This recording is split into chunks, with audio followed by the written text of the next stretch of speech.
Mama had a soft side for him. Oh, why you so rough with the baby? Why you rough? Don't be so mean. Why you talking to him like that? You think the world's gonna talk to him nice and soft? He's preparing them for the world. It ain't gonna be easy out there.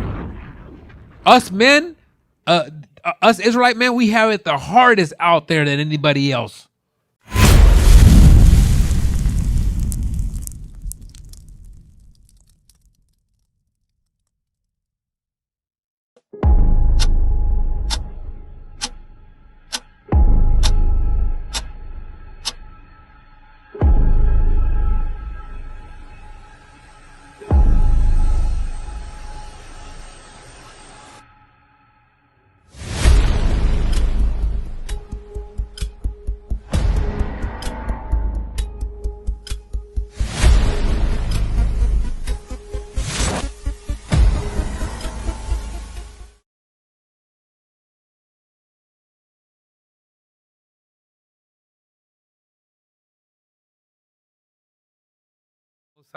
Today's class is going to be roles of the parents. Roles of the parents.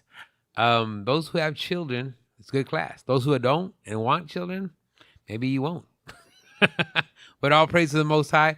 We're going to get into it. Got a couple of points also to bring over. First point of it, the point we're going to go over. Well, before we go into that, you know what?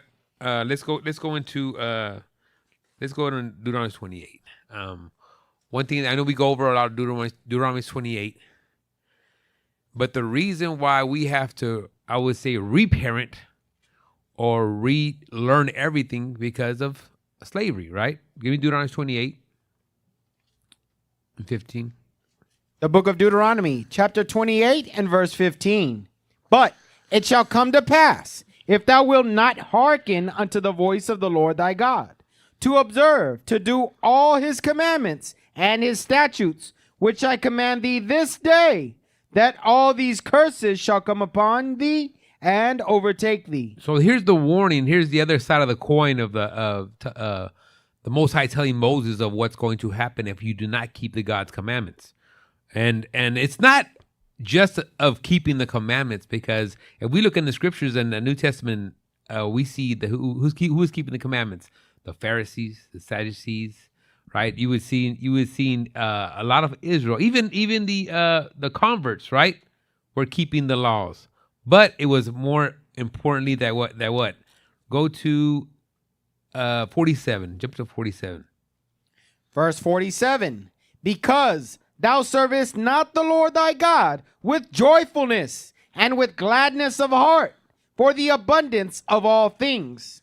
Therefore shalt thou serve thine enemies, which the Lord shall send against thee. So your spirit wasn't man, I'm not feeling a joy to do the commandments of the Most High. I'm not feeling that this is the right thing. I'm more glad into the things of the other nations.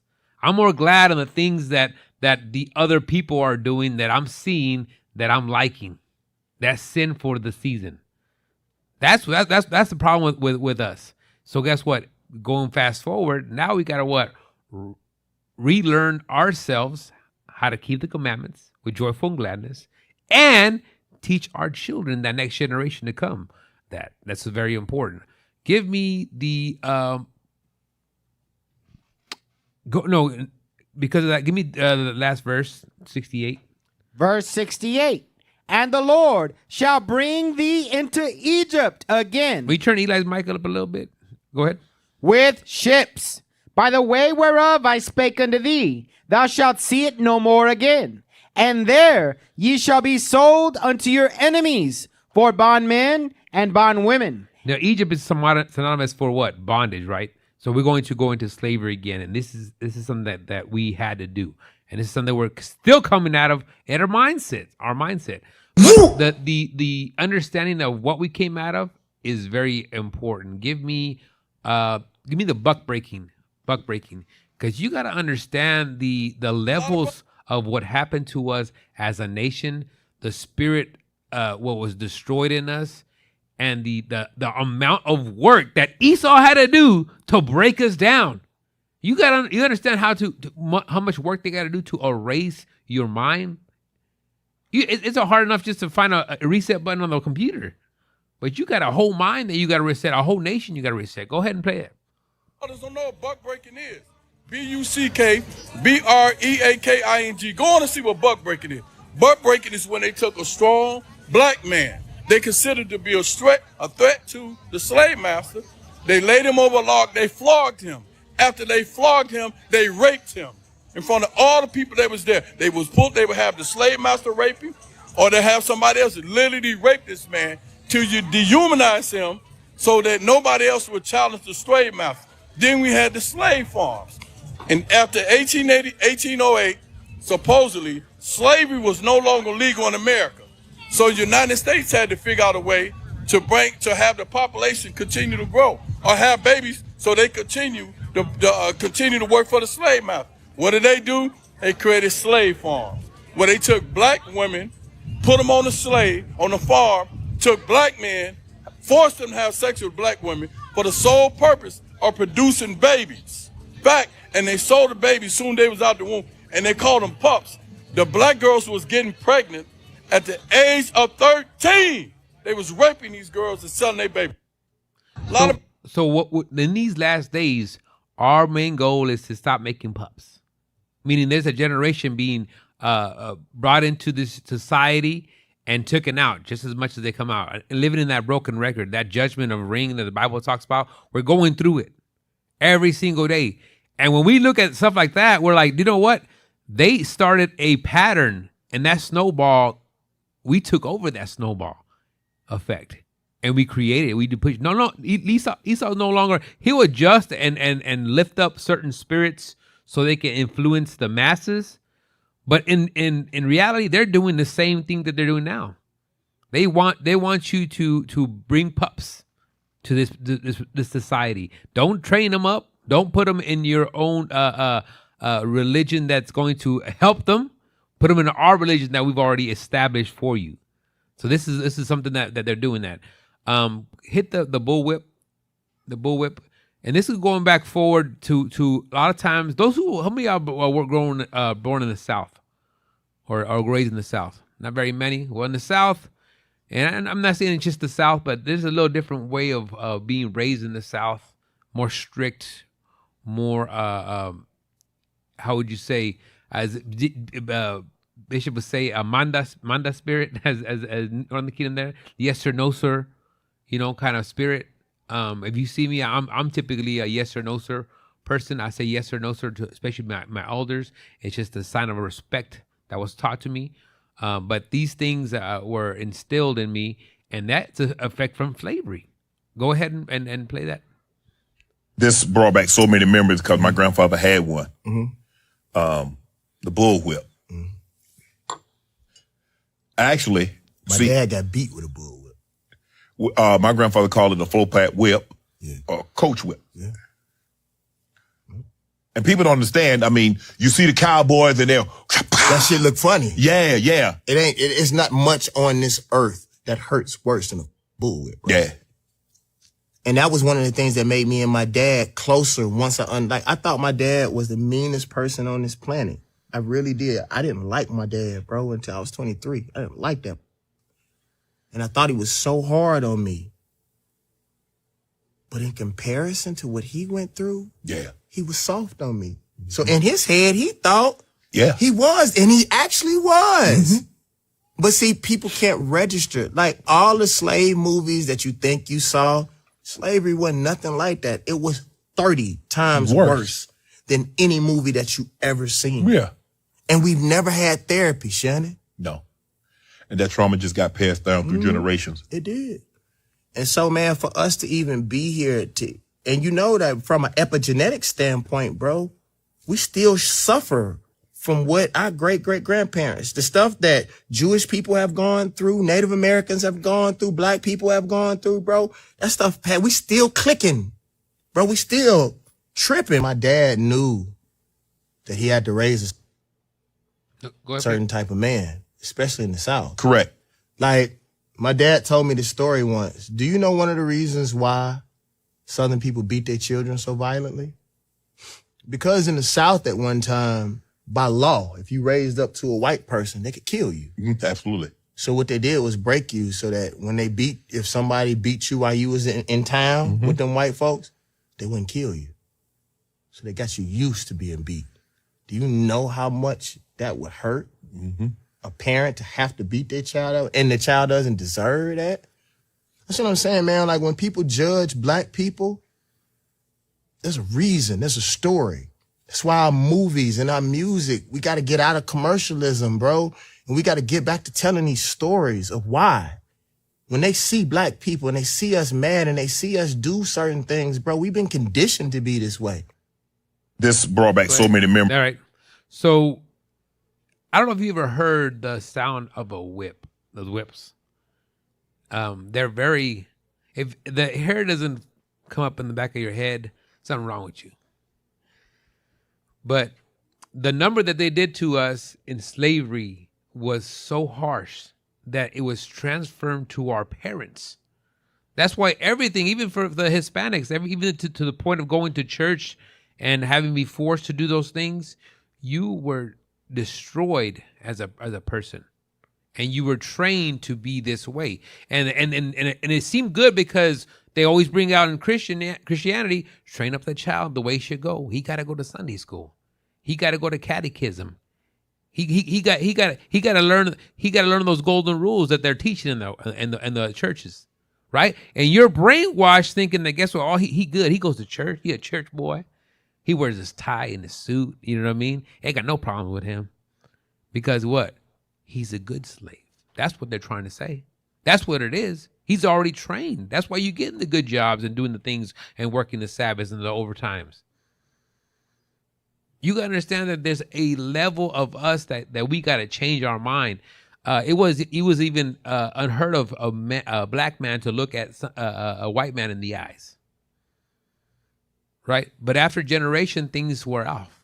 You know, things come off. You start giving a different understanding. You start having, but guess what? There has to be order. There has to be an order, as the scriptures said. There has to be an order in the life. And so when we are raising our child, we got to know we can't look at our father and mother. Well, my mom were pretty good. No, they weren't. If they weren't keeping these commandments, they weren't giving this understanding, they did a horrible job.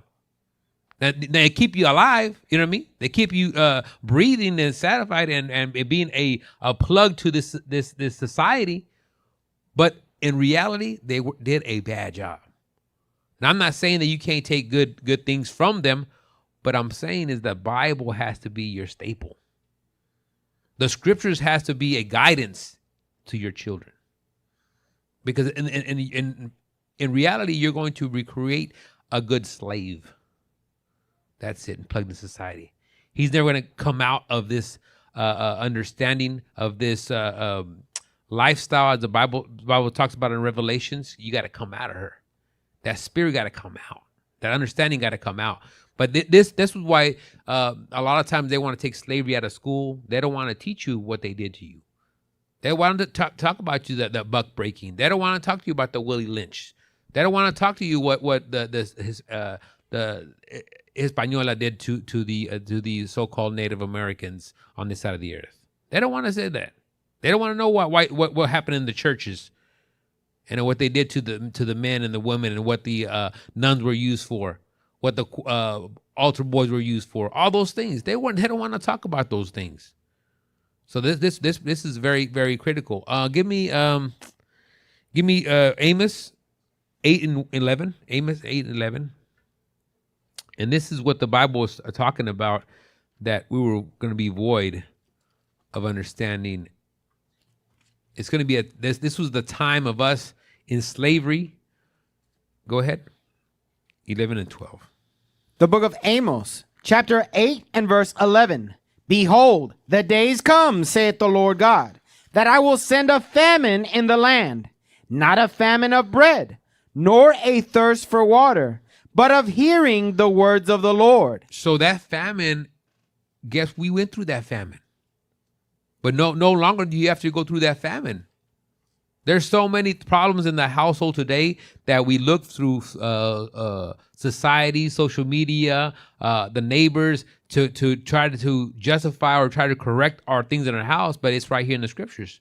But we lack men of understanding. But they're here in IUIC, but they don't know.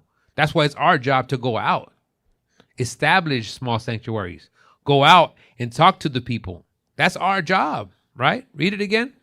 Behold, the days come, saith the Lord God, that I will send a famine in the land, not a famine of bread, nor a thirst for water, but of hearing the words of the Lord. That hearing is application. Because guess what? Every church since slavery was reading out of this Bible. But there was no application and there was no understanding. They used it in the way they wanted to use it. Give me the fathers needed. And these last days, we see it. We see it in our people. I know we see a different eye now with our young daughters of Sarah and the Proverbs 31, the building up. We see a different vision now. The elders and the sisters that are senior, they have seen the vision already. So that's what their job is, to come back and give the vision of what they're supposed to be building up, how a woman is supposed to be. And that's why it's very important for you women to be examples and you men to be the examples, right? Go ahead. Have you noticed a trend with black women? They're like very, very masculine. Yes. Well, they're aggressive. It's so aggressive and unfortunate too. What do you think caused that? Because I don't see this in other races of people. They haven't had fathers in the last 70 years or so. Yeah. At least in my day, the fathers and grandfathers were there. Stop. Mm-hmm. They didn't have fathers for the last 70 years. That is a big missing part of the family. 70 years. Other than, guess what? It was the crack epidemic that they brought them in. But at the end of the day, it's your sin that you wanted to delight in, that you wanted to follow. And guess what? Destroy in there. And this is an attack. This is a spiritual attack. This is not just by coincidence. This happened to happen. This is a spiritual attack. They understand that the leaders were starting to rise up. A new generation, a new breed was coming up, and they weren't taking it like they were in slavery. Right? Read? Right? And women would carry themselves, especially black women, in a different kind of way. Right. Yeah. And they were not like this.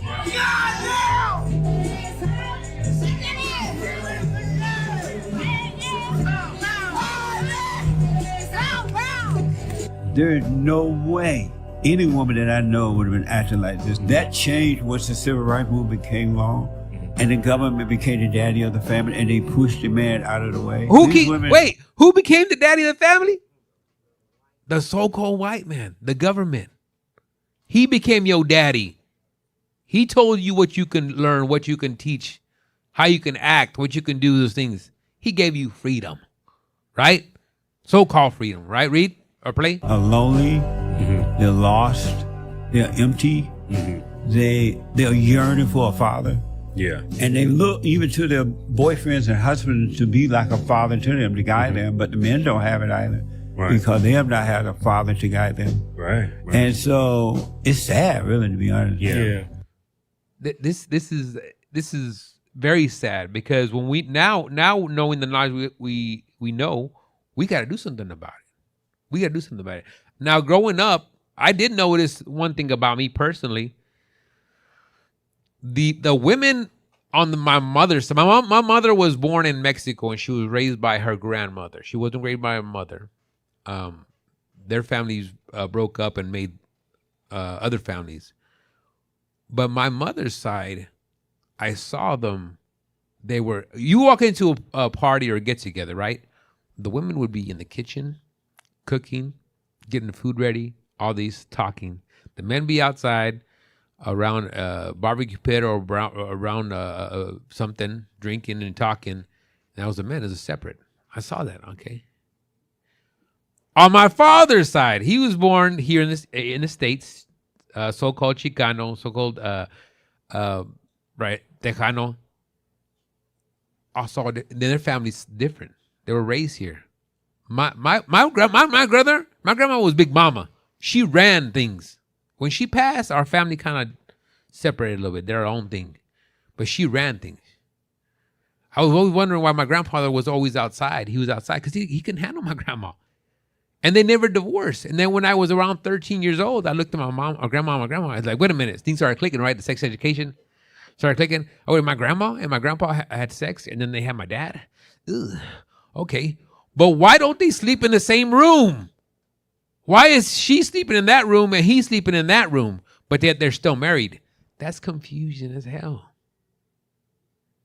But when I watched TV and the white families and stuff, they were sleeping in the same bed. They were having a good time.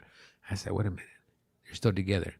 It was just tradition to stay and keep that family together, thinking that they were still doing something good. But then guess what? There was still division in the house. But then I also saw the women on my dad's side too that were raised more American, loud. In their parties, the women were mixed with the men, talking, making jokes, speaking like men too. And I was like, what? Now looking back and knowing the scriptures, I was like, man, that's out of order.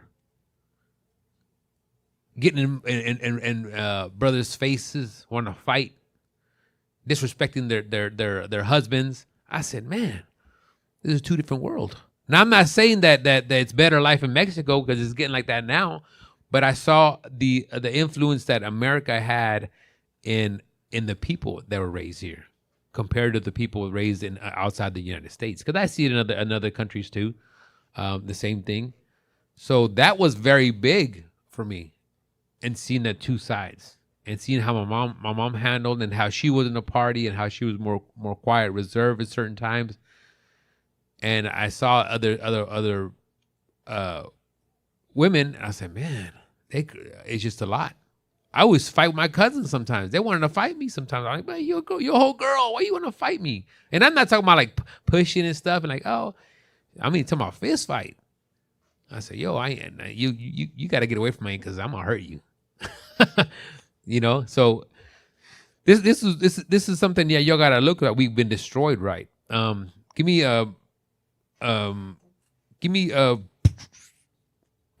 this is a point right here too. I want to make a point. Parents are stewards entrusted by God. Children are a gift and responsibility from God. This is something you're going to get temporary. I can't tell you how long you're going to have them for, because only the Lord knows and the things that you do, but you have a limited time to influence these men and women. And I call them men and women because they're going, eventually that's what they're going to be in.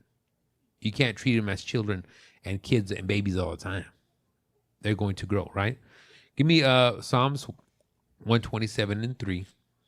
The book of Psalms, chapter 127 and verse 3. Lo, children are an heritage of the Lord, and the fruit of the womb is his reward. So you're going to get rewarded by what you have those children, right? These children that you get, they're responsible from day one. And you got to prepare your spirit for those things. That way, if you're married or you're thinking of getting together, and I'm talking to the people too watching online that are going to watch this. If you're even thinking about sleeping around and stuff, you better count the cost.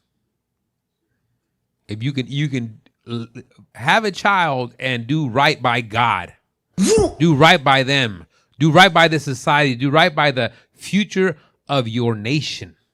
Because we're a nation within a nation. We are people stuck in this nation, but we're not part of this nation. That's right. We shouldn't be thinking like the other people, because we different. That's why you got to train your mind first before you get to them. Get that in Luke 14:28. The book of Luke, chapter 14 and verse 28.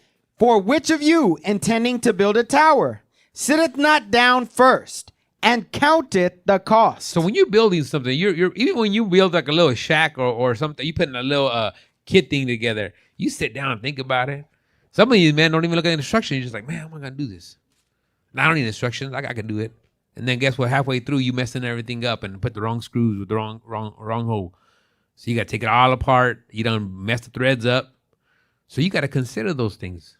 This is not just a how would you say, adopting a puppy or getting something in a house for temporary. This is a lifetime spiritual effect that you're going to have on you, your name, and your nation. I knew a brother in the truth. And I talked to him, and he had a family. He was married before, and he had a family, and he had kids already, older kids. And he said he messed up. I messed up with them kids, you know what I mean? And mama raised them, whatever. I see them every once in a while, talk to him. And then he got remarried in the truth, and he had children. And I said, man, at one point I said, man, I'll praise the Most High. You got to check a second chance. You got to have children again. You're young, you're older, you got kids. And then he ended up falling out the truth. As soon as he fell out the truth, guess what? His wife went right behind him. Kids went right behind him. Months later, divorce. Next thing you know, we got another. I'll say, I'm gonna put a name on. Another member goes into the restaurant, and he sees that brother's side of the family come in, women in pants, nobody with fringes. And this is somebody that was in the truth for longer than 10 years. Longer than 10 years. I said, dang, man, you got two families to answer for. You got to understand that. Guess what? You can't just be having these kids and just throw them to the wayside, because that's what you're doing. You having them in vain. We got a responsibility to have. Give me Psalms 54 and verse 6, right? Because Esau has a understanding of what their job is. They know what to do, because what they do a diligent search, as the Bible says. Read. The book of Psalms, chapter 64 and verse 6. Read 5. Verse 5. They encourage themselves in an evil matter. They commune of laying snares privily. They say, who shall see them? They search out iniquities. So their job is to what? Lay traps for you. Lay somewhere. Guess what? You're going to what? Trap yourself in a trap or a snare.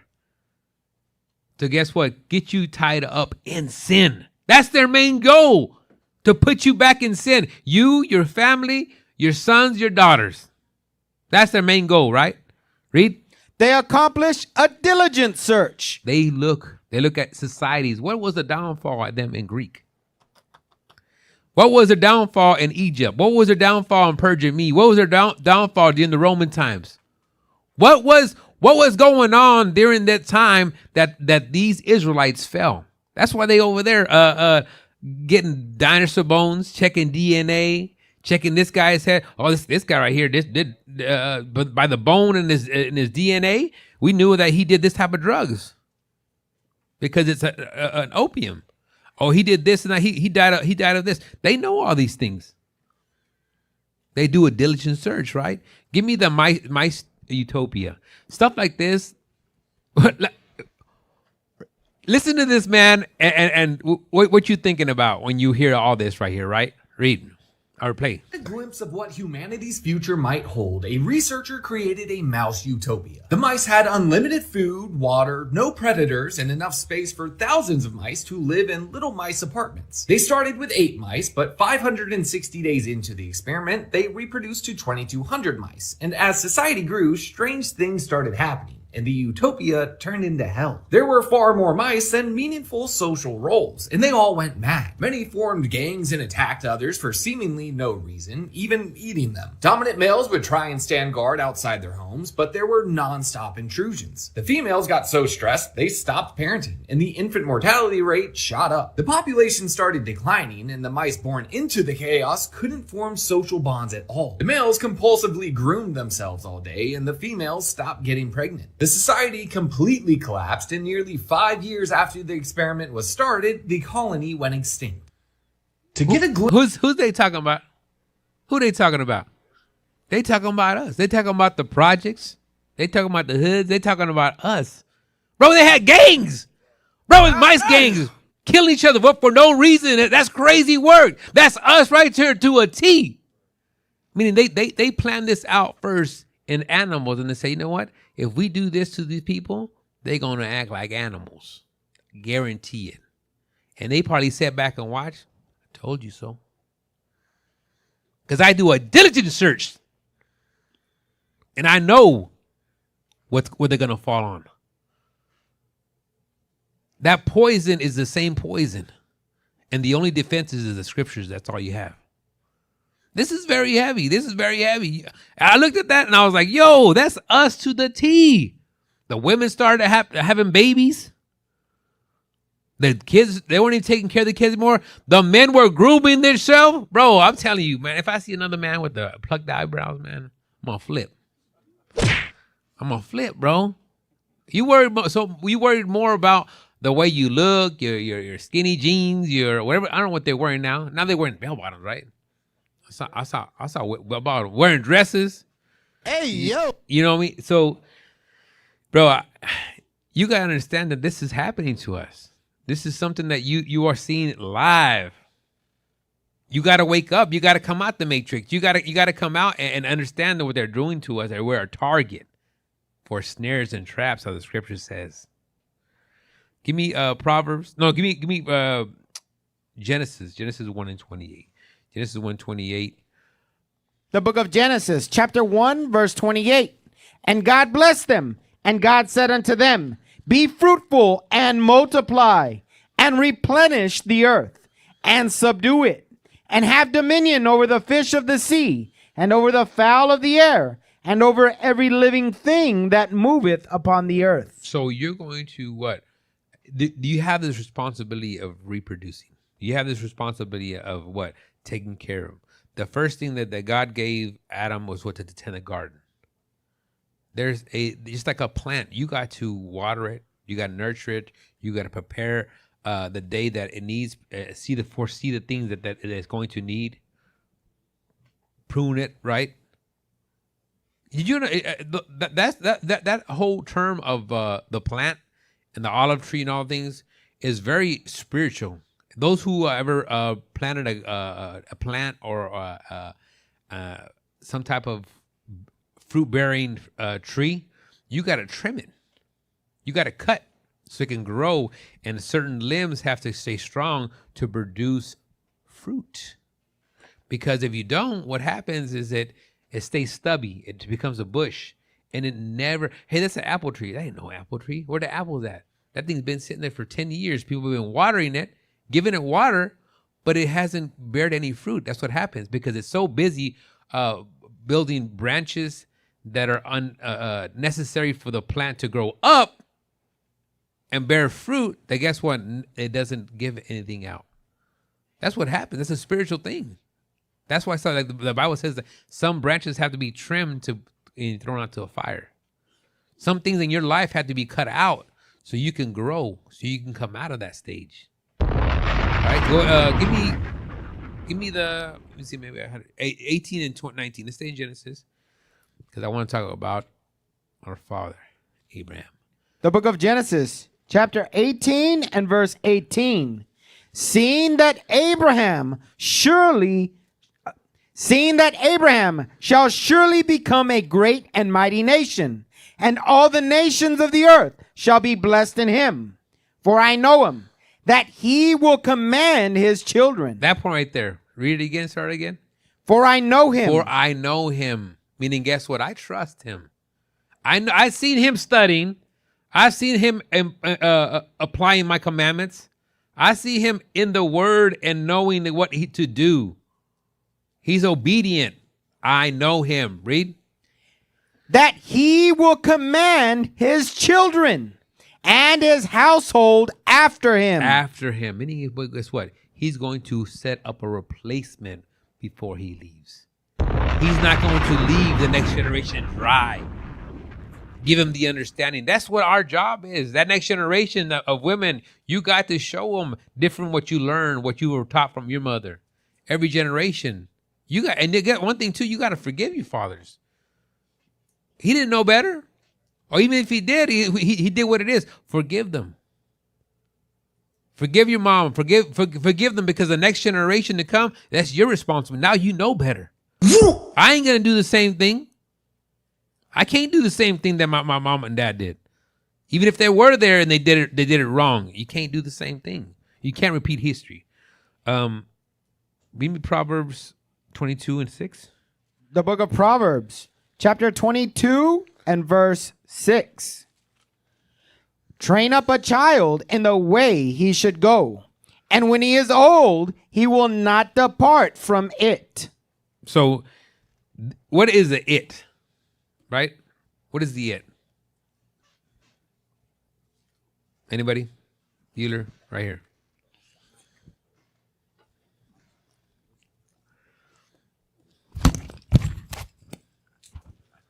Shalom, leadership, Most High, Christ bless. So the it is the ways that you teach him, which should be the laws. Okay, the law. Okay, you took a long time. Yes, sir. No, you're good. The laws. That's what it is. Because when you read that, a lot of people go and think about. Read it again. Train up a child in the way he should go, and when he is old, he will not depart from it. So the ways of the commandments, the ways of this is the commandments, because I've heard that for many years before I came into truth. My mom used to say it all the time, and I was a Southern Baptist, thinking that guess what, I was in the way, I was doing right. As long as I'm in church on Sunday and not out there in the streets, I'm okay. That's what I thought. That's my understanding. That's what I was brought up. Not knowing that guess what, I was not keeping no commandments, no understanding, no feast days, nothing to better me into the future. You know what? It's funny. I found that out, that Christianity was wrong. Of course, when I started reading the commandments, that's what I found. But I found out that guess what, I'm in a loop that I'm in trouble. Is when I went to private Bible studies with older men. I was 25, 26 at the time. There was men that they pretty much said the Bible study, hey, whatever says here, stays here. Okay. I said, all right. So we go over what y'all struggling with, what's going on and all these things. And I started seeing these men that were 60 years old, 70 years old sometimes. And I was 26, 25 at the time. And I looked at them and I said, wait a minute. These guys are struggling with the same thing that I'm struggling with at a young age. And they've been in the church for 50 years. There ain't no way I'm staying. There got to be a better way. There got to be something more than this. Maybe, and I said, maybe it's just these guys right here. Maybe somebody else is succeeding. Maybe somebody else is doing it better or whatever. And I had to search. I had to say, you know what? I got to look. There's got to be something better. There's something bigger than this, because they're not getting fed. They're not fixing the problems. They're not fixing the situations. So I said to myself, you know, I got to look at this Bible like I never looked at religion or had religion in my life. So I started reading from the beginning. And I just started seeing laws. I was like, what? There's a lot of laws in here that we don't keep. But in the back of my head, I heard a pastor, oh, that's done away with, man. That's for the Levitical priests. That was for that time, bro. You don't worry about it. Go to the Gospels.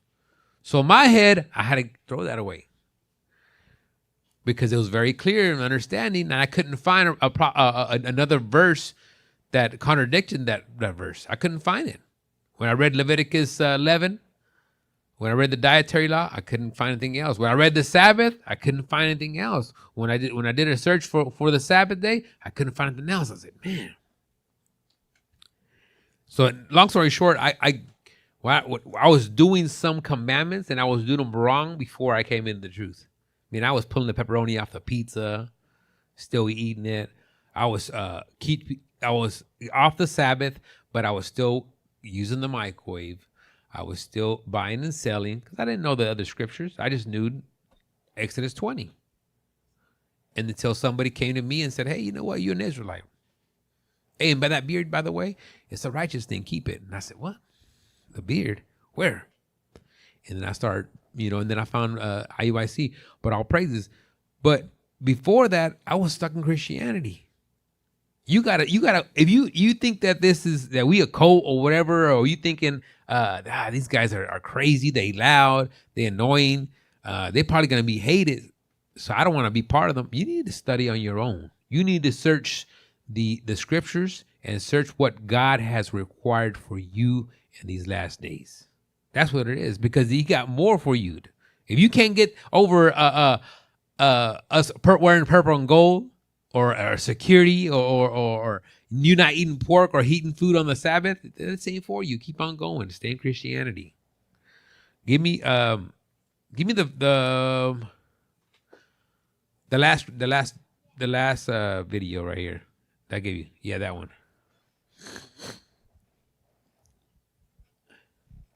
Exactly are you inconveniencing with your truth? That you have to sacrifice time and money and freedom, that if you want to raise healthy children, it's going to require discomfort and frustration and sacrifice. And what's interesting is that what's also happened is because we're raising our children in such a selfish, self-centered environment, young people are more fragile. They are more emotionally fragile. More of them have attachment disorders. They can't bear frustration. They can't bear pain. They can't bear sleeplessness. You know, the idea that you have to get a baby nurse because you can't get up in the middle of the night with your own baby. And that's become the norm in certain socioeconomic circles. So women and men always raised children in history in extended family circles. They weren't isolated. And today parents are very isolated. So you would have your mother staying with you, or you'd have your sister staying with you, or you'd live in a big house and there'd be people to support you. I started a nonprofit recently. Right there. So in other words, it's not for the weak when you raise children. It's not for the weak. But what she's saying is that a lot of people have been raised so weak, they can't handle children. They can't be around all the loud noise and waking up endless nights and all these things. And it is a lot. I'm telling you. I recommend you have children, and I recommend you don't have children. But if you do, hey, stay in His Word. Stay in His Word. Because it's a lot. It's a lot to it. It's not just something that you can just ignore. You got to be taking care of these kids. There's so many. It just saddens me to see kids. There's a lady, I saw a story of a lady left a child in the car. She forgot to drop him off at the daycare. Left the children in the car, went to work, and the child died because it left all day in the car. Bro, I mean, I know accidents happen or whatever. And then they I was in a new vehicle, and the new vehicle, after turn it off, it had a warning thing. It said, "Hey, anybody in the back seat?" And it had baby chair. And I said, "Dang, man!" I was like, "Damn, people be leaving their kids in here like that." So, but it's a lot. You got to understand that it's going to take a lot from you, and it's a selfless act. You got to put everything aside. I mean, I'm even thinking when I go to the store and I'm like buying something, like, oh dang, man, that's 2 boxes of Pampers. I can't be getting that. I can't. You know what? We can eat off. Even when I go out, if I go out to eat, and it's rarely if I go out to eat, and I'm like, dang, $15. Damn, we can all eat for 2 meals for $15. That's how my mindset is. So you be thinking different. Like, nah, I ain't gonna pay that. So it's rarely when you spend that much money. You know what I mean? You're thinking about the children. You're thinking also what scripture that you like to use all the time? Man perceives the evil.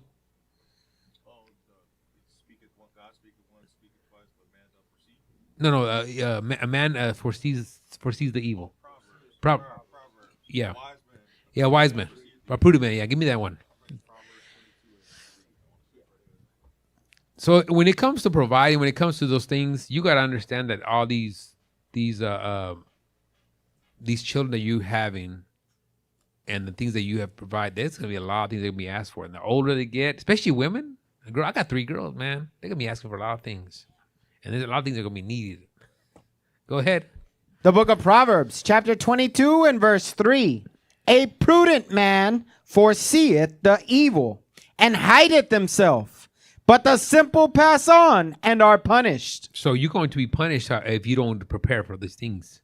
Like we know that we have the prep team that's going to show you how to prep for the future and things that are going to happen. A lot of people don't think that the United States is going to go to a famine, that we're not going to need food for stock or have things.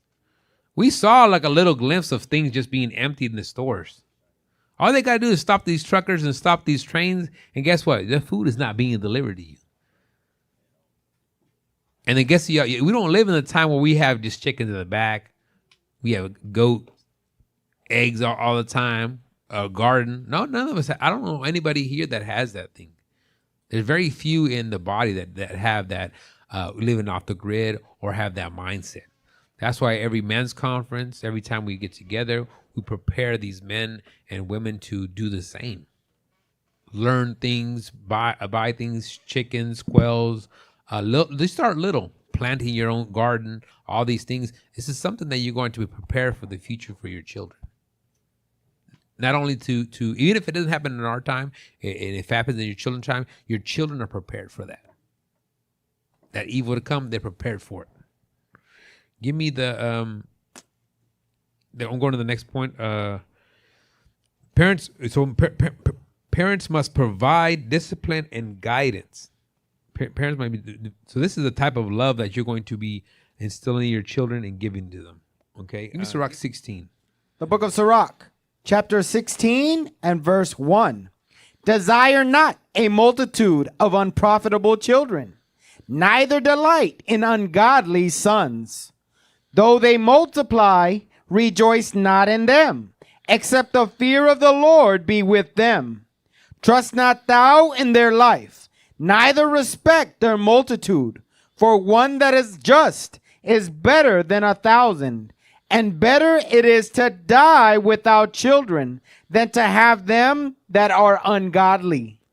A lot of you guys wink at the children's folly, meaning you prepare the destruction of your children without correction, without discipline, without providing a certain discipline in their life as they're young. It's kind of like having the creek. Small creek you can direct to where the water's going, but a full-blown river like the Mississippi, you can't change that. They're already old and gone. They're already mindset. They want to leave at the house. Once 17 and a half comes, Dad, I'm leaving. I'm bouncing. I don't like it here. I don't want to wear these fringes. I don't want to do these things. There's going to be children like that. But as they're very young and you are teaching them, reading with them, building them, I'm for homeschooling, but I know a lot of people can't do it or they have real good schools that they can. And I'm not against those things, but the critical time for a child is from the 1 to 5 or 4 when they start school. You are there in that house. I remember growing up, we were watching Sesame Street. We were watching those things. Nobody was there. Now it's a different mindset. My wife is there with the child, reading every single day, numbers, colors, all these things. And then when we look into schools, we're like, that kindergarten, like wait a minute. She's going to be bored. That whole thing that they're teaching, she knows all that. She learned that last year. So it's like the influence that they've already put into it, it's like you almost dumb them down to put them in a grade. You're like, they're going to be bored. They're going to be bored because they know all this. This is something very basic that they've already learned. Because I remember knowing some teachers in the world, and there was 2 different teachers. The one was like in the 3rd, 4th, and the other one was at kindergarten. And they told me that the kindergartens, you got to program them. They're running around. They don't know what to do. And by the time you get them in 3rd grade, they already know to sit down, quiet, 6-inch voices, raise their hand, all these things. So a lot of things, again, it starts in the household. There shouldn't be children that are crazy wild. They're going to have, how would you say, the energy, and they're going to do some things and stuff. But they ain't going to be all rebellious. Like, dang, man. If you know that kid's name and they're not your kids, they're bad kids.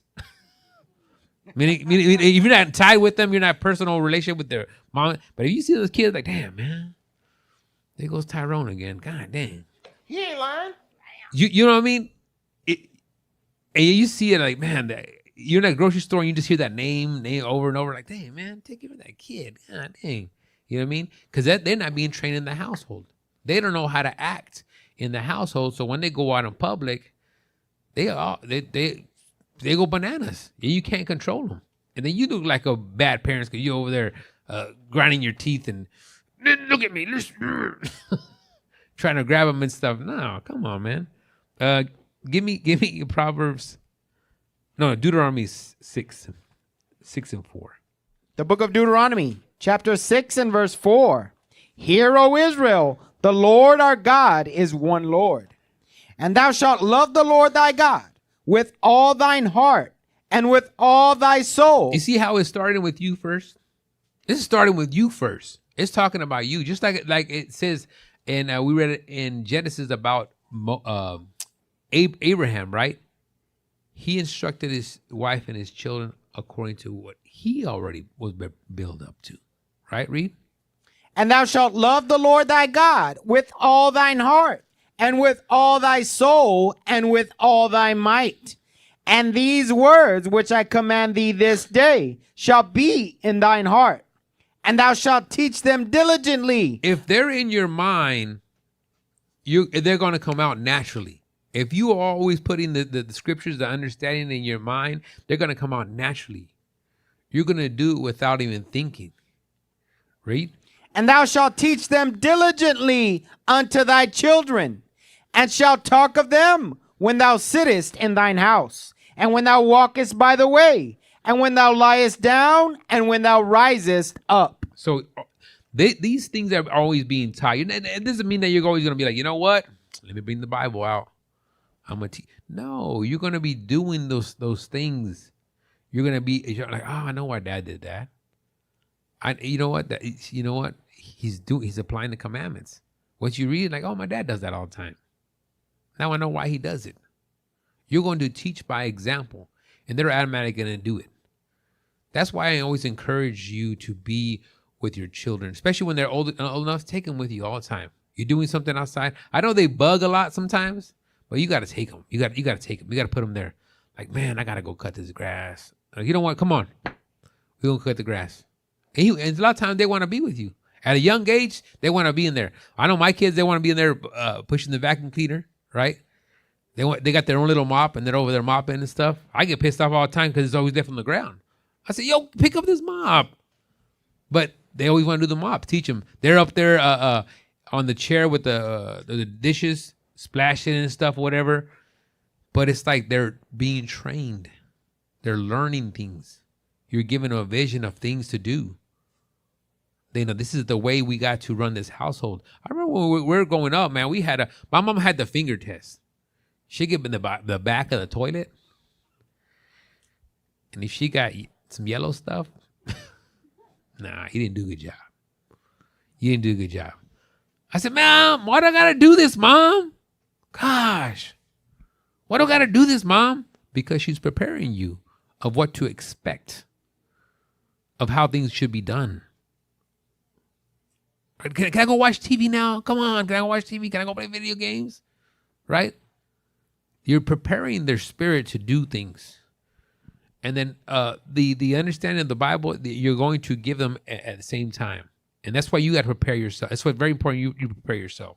Give me, let me see, Mark 10:13. The book of Mark, chapter 10 and verse 13. And they brought young children to him, that he should touch them. And his disciples rebuked those that brought them. But when Jesus saw it, he was much displeased, and said unto them, Suffer the little children to come unto me, and forbid them not, for of such is the kingdom of God. So they brought the children to touch them, right? To heal them. That's what it was. It wasn't no pervert thing. It came to get them to put hands on them and to heal them. But they just said, man, get these kids out of here, man. They ain't nothing but the Christ, the Yankees. That's the way Puerto Ricans say, or Dominicans say, young kids. Yankees. Los Yankees. Bring the Yankees.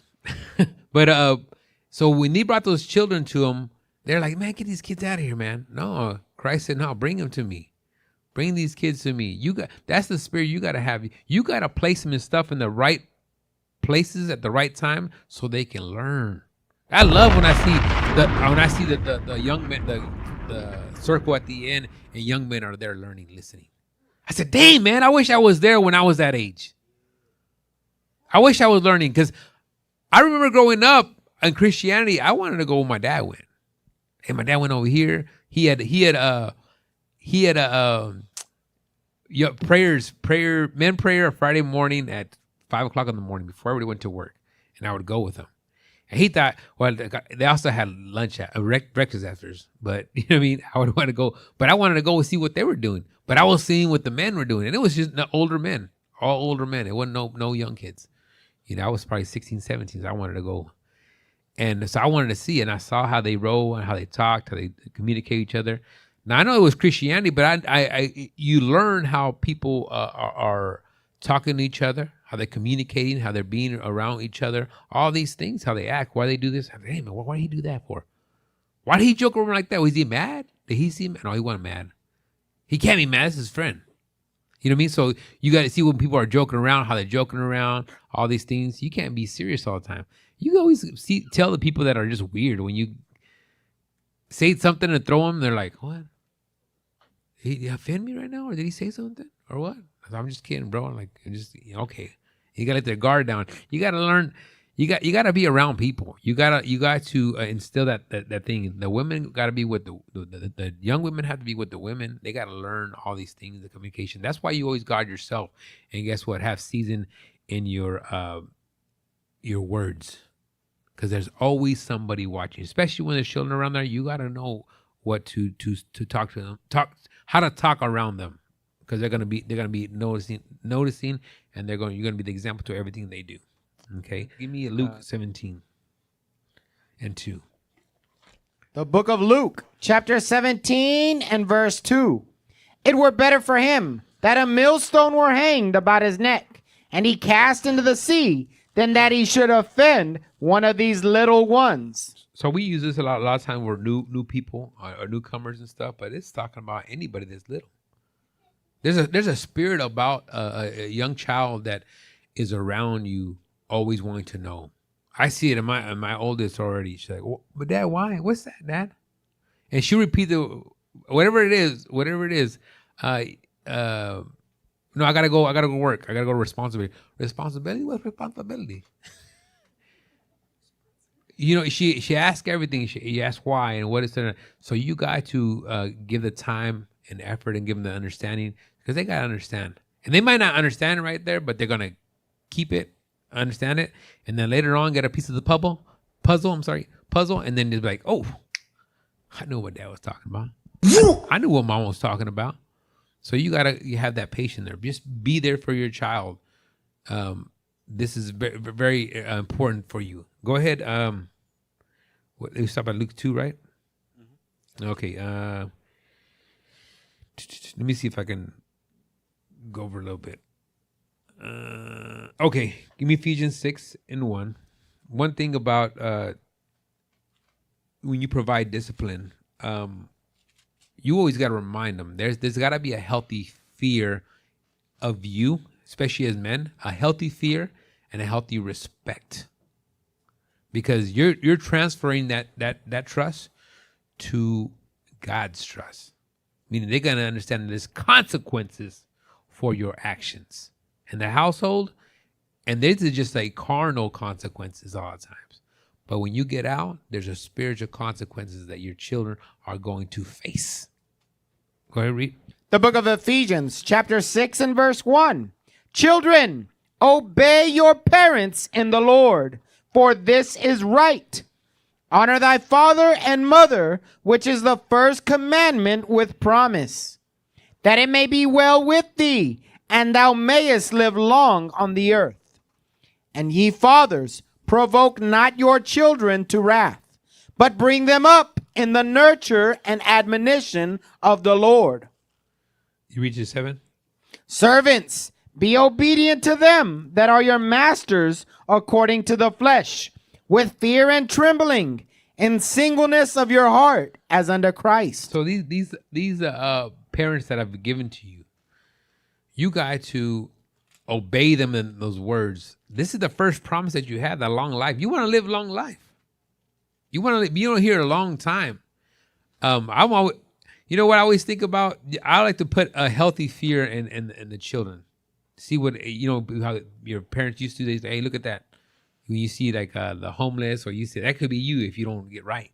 Oh, I don't want to be homeless. Hey, he living in a tent the whole time? Oh no. Or you know what I mean? I always said this. I want to, for drugs, I want my children to touch a dead body.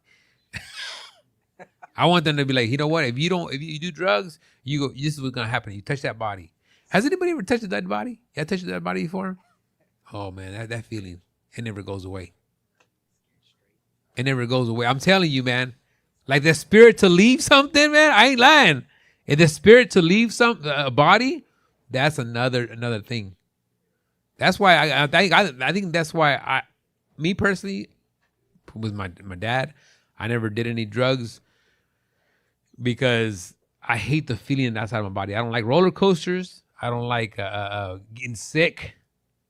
I don't like any kind. And it's like, I don't want get away from that roller coaster. I don't want to feel that the heights and stuff. I don't like it. You know what I mean? But you gotta instill that fear in them. They understand that there's consequences for what you're going to do in life. There's gonna be that consequence. Yeah, Sirach 23 and 19. Because once you give that healthy fear, and then have them understand that. Pretty much, you gotta act like there's nobody around. You still gotta do good. You gotta do right. If you instill that into your children, they're going to prepare their mind later on and say, you know what? Ain't nobody here. Nobody's watching me. But guess what? The Lord's still watching. There's still being account for me. There's a book being opened with my works, good and bad. Let me not disappoint. Let me not rob blessings from me, understanding and what I need to be doing. Go ahead. The book of Sirach, chapter 23 and verse 19. Such a man only feareth the eyes of men, and knoweth not that the eyes of the Lord are 10,000 times brighter than the sun, beholding all the ways of men, and considering the most secret parts. This is what I always remind myself. The Most High is watching. You've been asking for this in the prayer, and you've been asking for this for the congregation. You asking for this brother. You asking for that brother. You gonna hinder your prayers, bro? You stupid. I talked to myself. I said, man, you stupid if you do that. You hindering the growth in the next level that you need to get to. I may not be where I want to be, but I'm not where I was, but I know where I need to get to. Give me Ecclesiastes 8 and 11. And this is what I remember too, because a lot of times people think they get away with. As a child, you remember when you pull one over your dad or mom? You didn't pull one over to the Most High, I tell you that. He remembered that. He knows what's up. And guess what? I say this too. A lot of times we can train somebody to train your child. A spouse can train your child to be sneaky. And I'll show you an example. Moms like to do this a lot of times. Hey, here you go. Hey, but don't tell your dad. Don't tell your dad. Don't tell your dad, okay? Because he don't want you. You train your child to be sneaky. That it's okay to be sneaky sometimes. Don't do that. Your pop said no. He said no. You can't do that. If you do that as a woman, guess what? You are being tricky with your husband. You trying to do something on the side. If he don't know, he ain't gonna hurt him. Don't do that. Read. The book of Ecclesiastes, chapter 8 and verse 11. Because sentence against an evil work is not executed speedily. Just because you don't get punished right there and then, you don't get the 10 years in prison, you don't get the whooping, you don't get the demotion. That's what I said, the demotion. Nobody saw it, nobody heard it. You wait a year, 2 years, right? Great. Therefore, the heart of the sons of men is fully set in them to do evil. So you continue to do evil, right? That's why I've seen in the prison system and the court system what they do. A lot of times they give you, for a small offense, they don't give you a lot. I give them community service. Don't do nothing. I heard there was the video that I saw one time. There was a guy that just got off of court. They let him go off as a community service. First thing he did is he stole the, first of all, he stole a marker for where he's at. And he tagged up the elevator going down. And they said they knew who it was. It was his street name. And then guess what? They said, nah, don't worry about it. Let him go. We want him for the long haul. He gonna commit another error. He's gonna commit another sin, and we got him for 10, 15. That's how they think. That's how they think. They want you for the long haul. Guess what? 3 strikes and you're gone. Now we want you locked up for life. These little petty things, let them go. Give them an overnight. Give them an overnight. Give them a little fine or whatever. Release them.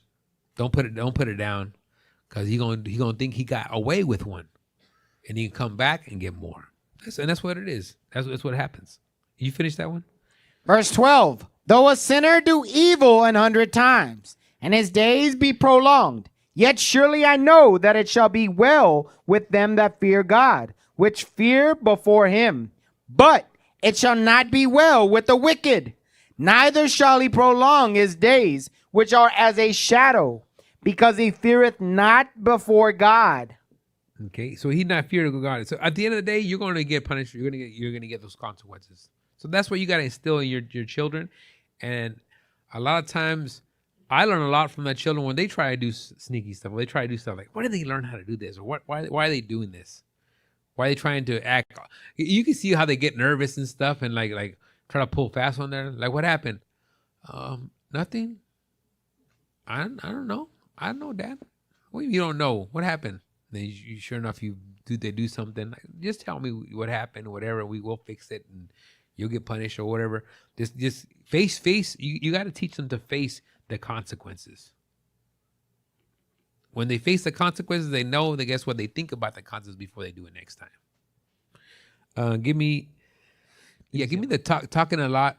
The guy with the hat. Yeah, that one. Give me that one. Parents pay for their life. There's 25-year-olds where the parents are paying for everything.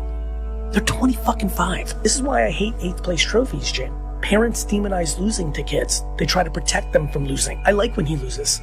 In basketball, he's very good. When his team, I like it. And so many parents don't like it, and then they create kids that are incapable of adversity. I think some people need to have some bad things happen to them because it's going to lead to a happier place. That a lot of times, and I put this a lot on the moms. The moms, they kind of like try to protect them. Oh no, don't do that. No, sometimes they gotta take an L before they take a big L. But later on, after a while, you guess what? You take enough, like I said, you take enough grace, and when you get into a big pickle, you get into a big downfall, you're gonna take a big L. It's gonna cost you a lot. It's gonna cost you some time, cost you your life, cost somebody else's life. That's gonna happen. Give me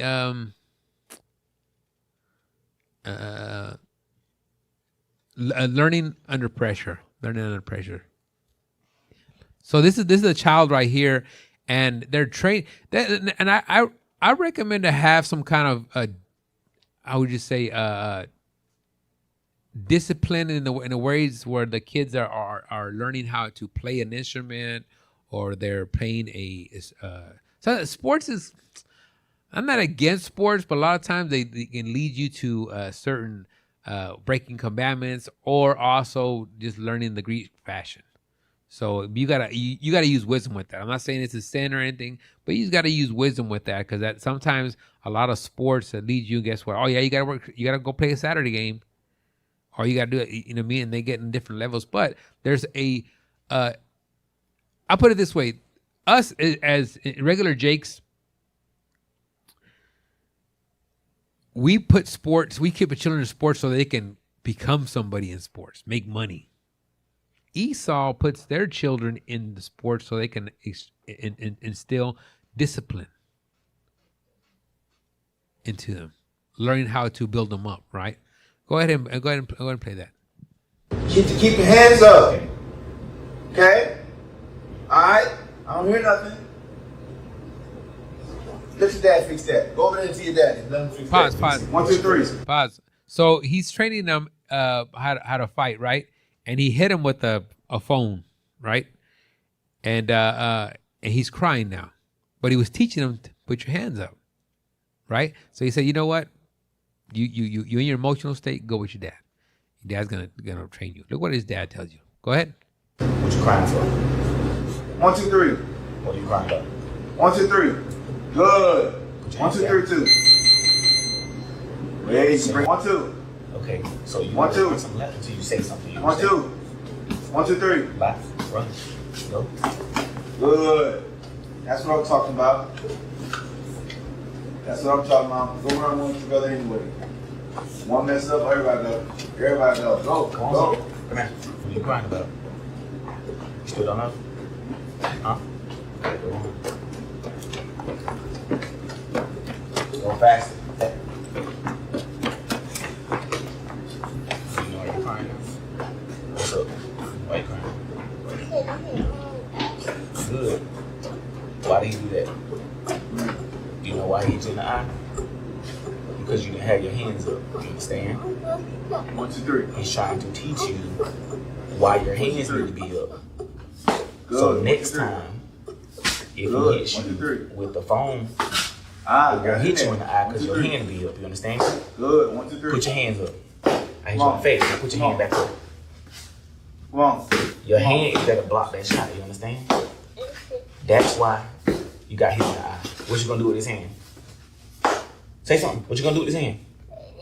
You gonna put it up now, right? So that way you don't get hit in the eye. You understand? Elbow. That's why you got hit in the eye. He wants you to learn to put your hand up so you can protect yourself. You was crying, right? Show me you mad. Here you go. Put your hands up. Hand up. Hand up.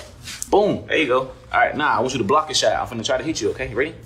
Boom. All right, now throw a punch. Throw a punch. Throw a punch. Boom. Boom. Good job.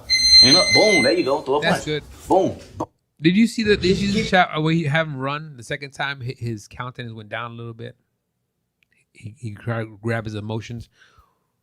That the very important of a father to be there is to teach a young man to know how to control his emotions. He saw that he's crying, but he saw, he gets, you know what? You got to clear that up. Communicate with me. Talk with me.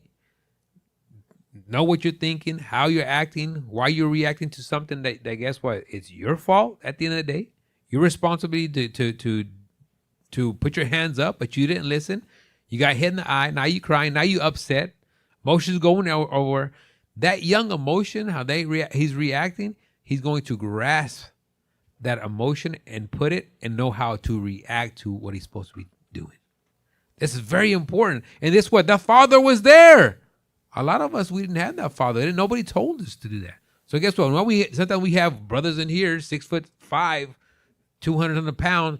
The brothers can't control emotions. They shaking. They upset. They want to fight us. Hey, bro, we talking to you as a young man. And a lot of times it is overwhelming when we have a lot of men up here. Because guess what? We have many. Guess what? That's the many counselors that are up here. That's the safety net around you. That's a safety net. You should be like, you know what? I got all these men that are going to give me the right thing. I can't pay for this. You can't pay for this counsel. They know where in the world you can get this kind of counsel. If it was, you would have to be a billionaire to get that kind of voices. To everybody just take time out of their life to come over here to worry about you. That's huge, bro. That's huge. Officer. Go ahead. What you got me? Couldn't hold it, man. Go ahead, do your thing, man. Hey, Jeremiah 2:33. That right there was a prime example of Jeremiah 2:33. Let's read, because a lot of parents do this or don't do this, right? Read. The book of Jeremiah, chapter 2 and verse 33. Why trimmest thou thy way to seek love? A lot of times parents trim their ways to seek love. They become best friends with their children. You're not supposed to be friends with your child. Right. You're supposed to be a parent. And this situation, he was a parent because he could have easily gained love by being appeased, by appeasing them, by taking up, yeah, why you do that to my son? Yeah, son, it's okay for you to cry. But guess what that would have taught him? In a time of adversity, it's okay to buckle. Be here for every step of your way when that's not true. Read on. Therefore hast thou also taught the wicked ones thy ways. So when you move in a way, when teaching your child, and you're moving, man, this might keep going out. You move in a way where you're teaching your child in times of adversity to run, to come to me, I got your back, or to it's okay to cry or whatever not. And you're not teaching that child how to deal with this situation. The mic is going crazy. Oh, the devil don't want to hit this to come out? He's like, I'm gonna go all up in the mics. And you're teaching your child not how to handle the situation. You're teaching that child a wicked thing. Because in the scriptures, we're taught how to conduct ourselves as Israelites. In Deuteronomy 6, it says when they wake up, when they go to sleep, when they walk by, you're supposed to be in that child's ear and everything. But guess what? There's going to be a time when that child is going to go through adversity or trials in the congregation with another child, with another parent, whatever not. That's not the time to take up for that child and be in a respectful person type of way. That's the time to apply the scriptures. That's the time to be like, all right, it's time for you to learn. You did this act. What do the scriptures say? And we're going to deal with it righteously. That's all I had to say. That was a good video. All praises, bro. All praises. You had something? I know y'all helping me out. Give me catch up with my thoughts. Hey, real quick, get Proverbs 25 and 28. I like what you said when it's talking about showing them how to train his emotions. That was heavy right there, what you said. Give me a Proverbs 25, 28. Read that. The book of Proverbs, chapter 25 and verse 28. He that hath no rule over his own spirit. When you keeping your emotions in check, that's you having rule over your spirit. That's what it's going into. So he was teaching them there how to have rule over his spirit. You got some grown men up in here. Nowadays, like Officer Issachar was going over, we be sitting in council, brother be shaking, brother can't talk to you straight. You understand? So you got to train your child, and you got to understand Christ called us little children, right? So when we come back in here and we got those same, things from the world where we didn't grow up, we didn't get instruction like Officer Issachar is going over from our fathers. Some of us didn't have fathers. We got to start to learn and repent, and then we got to teach our kids to have rule over their spirit. And that was a perfect example of him not buckling. The mom's job is to do that nurturing and things like that. The father's job is to instruct and show the man how to be a man and control his emotions. Read that. He that hath no rule. Go ahead, officer. Go ahead, bro. He that hath no rule over his own spirit. So he that have no rule over his own spirit or his emotions, read. Is like a city that is broken down and without walls. Meaning he has no defenses. And guess what? That broken child or that boy turns into that same broken man that has no rule over his own spirit. So that's why it's important what Officer Issachar is going over, to train up a child in the way he will go. That's a part of it. That was a heavy example, but that's all I got, Officer. All praises. So give me give me another video, because did you notice in that last video how he was talking to the young man? He must have been what, 4 years old, maybe 3. He was talking to him quietly, right? So he can understand him. Now, let me ask you this. Do we talk to a young man like that? Do we talk to a teenager like that? We typically don't. So you're building up the tone and the volume goes up a little bit. But the clear communication, because you already expect more from as I get older. Give me the dad grab attention before you do that one. That one. Look at the way this one talks to, and how he's saying and how he's building up his son. And another father and a child in life. And he's in front of this child. And this might be his other boy, or it might be a neighbor, but he's observing everything that's going on. Like, hey, my dad got talked to him like that. And guess what? I'm gonna be talked to me like that sometimes too. And then I gotta build my spirit up. I gotta understand what he's communicating to me and grasp it and not take it offensive. Read or play. So if you're gonna have an attitude, no, step into it with the right mindset. Because coach is going to put in your face and ask you to work in football practice. And how you going to respond? Tell me. Exactly. With a positive attitude. I got you, Dad. I'm ready to work. Because coach is going to be in your face and he's going to grab the next kid is going to be ready to play it. You're not. They're going to get somebody else. That's what you got to understand. You are going to get in your own way. Get out of your feelings. I'm not going to treat you like a baby because you're not. So every time you step foot into something, you better step into it with a positive attitude. Because that crappy look you got on your face, that sad, sappy look, people aren't going to have time for that. They're going to write you off as a black kid that don't pay attention, as a bad attitude. They're going to move on to the next one. You think these people care? If you don't care about yourself, that's what you got to get in your head. Your mother can't save you. Only you can. You can't call mommy when things go bad to protect you. You got to step into it knowing that I got to do what I got to do because I want to be successful. Coaches are going to scream in my face. They're going to tell you about yourself. And you know what? I got that. Yeah, my fault, coach. I got it. Let's go. That's what leaders do. I'm raising you to be a black leader. I'm raising you to be a leader, not to be a whiner, not to be a complainer. Those kids will fail and they'll get left behind. You either work or you don't. There's two choices in life. There is no in between. And if you want it, you got to earn it with stuff like this. I told you that you got to fall in love with the process, dude. Ooh. This is how you get better. Hey, Deacon said the other day, you got to fall in love with the process. Bro, this is heavy. And you know this too, what he said?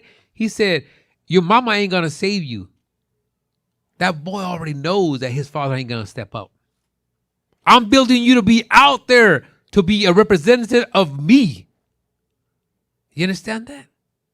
He already knew that because he knew that, guess what? His mama had a soft side for him. Oh, why you so rough with the baby?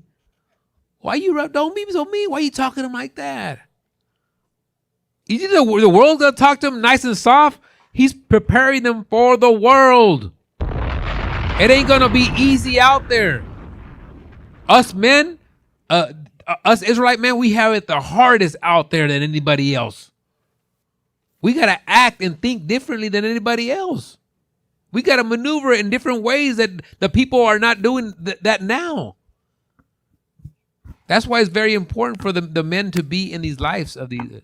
It's sad to me to see men leave the truth with the young men, or young men giving up. We had a young man here that he didn't even have his a mother or father or grandmother or anybody. He had another lady taking care of him, and he left. He decided he wanted to leave, and I was like, man, that's sad.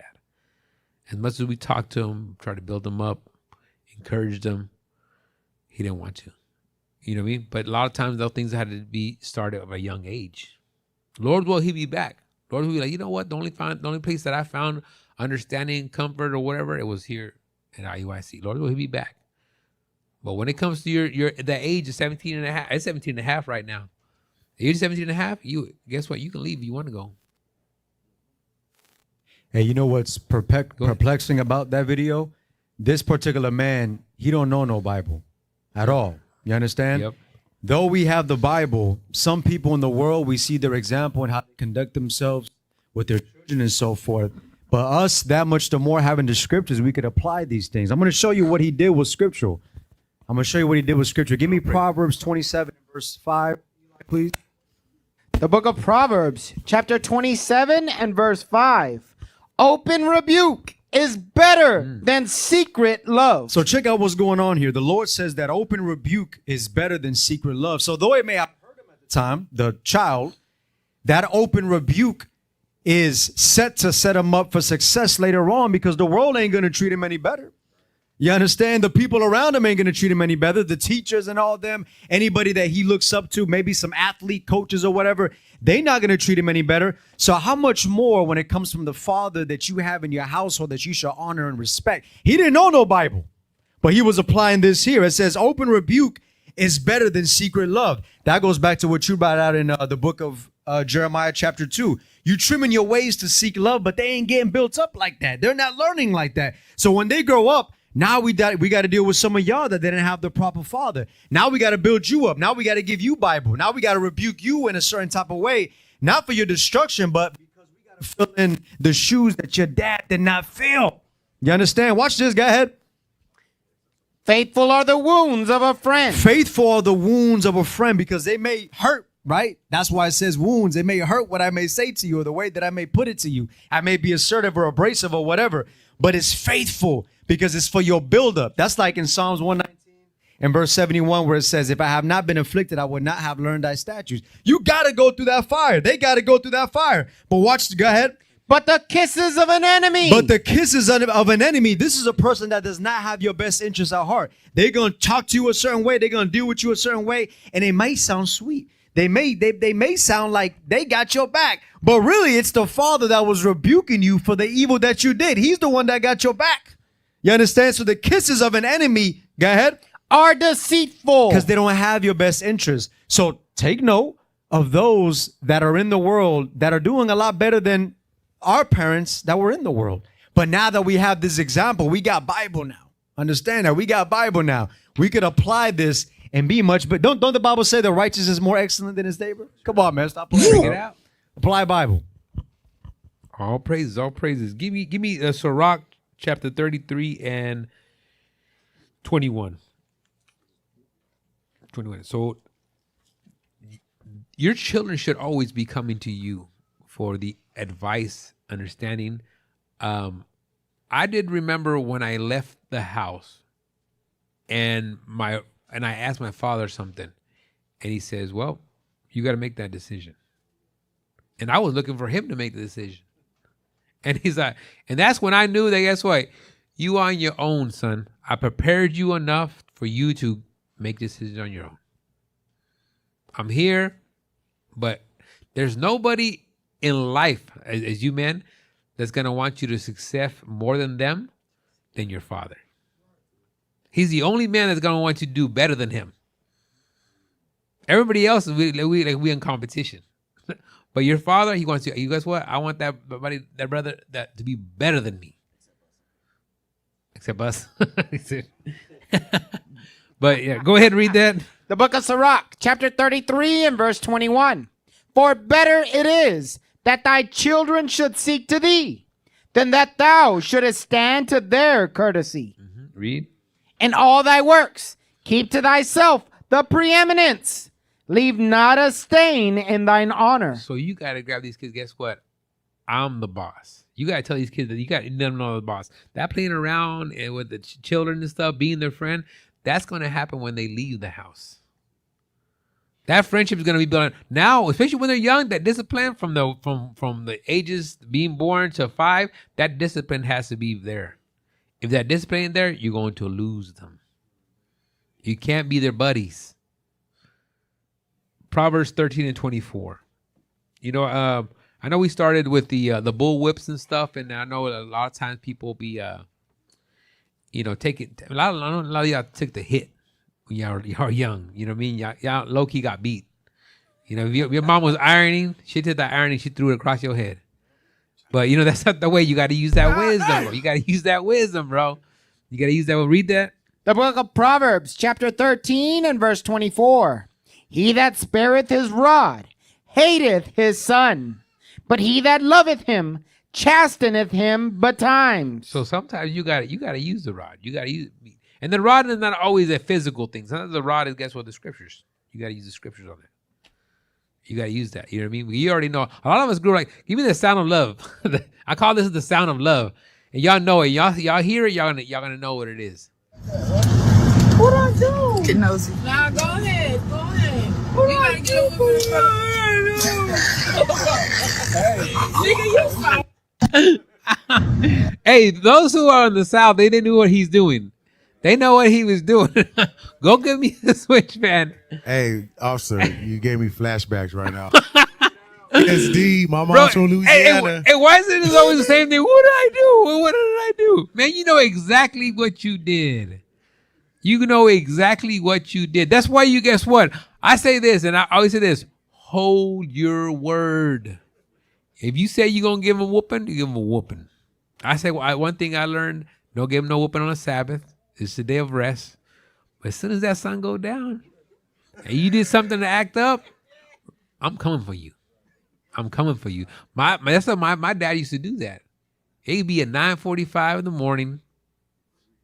And this is when I used to go to Sunday school. I do something stupid. He said, when we get home. Boy, it'd be like 9:45 at night. We going home. We just thinking to the radio, everybody. We get home. I said, yo, he forgot. He forgot, bro. I'm good. I don't know. I'm going to sleep early. I don't know why. And he called me in his room. I'm like, snap. And my dad, he didn't have a regular belt. My dad had a thick belt, bro. I'm telling you. He had it's wide and it was thick. It was thick and it's big. My dad was a big boy. It must have been like, size 45 or something like that. And boy, he gave it to me. And I said, dang, man. And I'd be like, man, he don't forget nothing.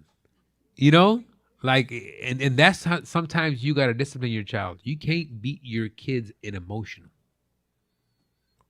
One thing that I tell my wife, and I said, don't use your hand. And it's hard to use the hand because it's the first thing you got. But this should be this should be a love. This hand should be loved.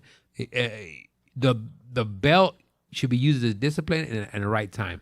And they got to understand what they're getting, whooping for. They got to communicate. Okay, do you know why you're getting hit? You know what's going on. You know what I mean? Get your spirit right. They be crying before they're, I didn't do anything. I don't have the belt.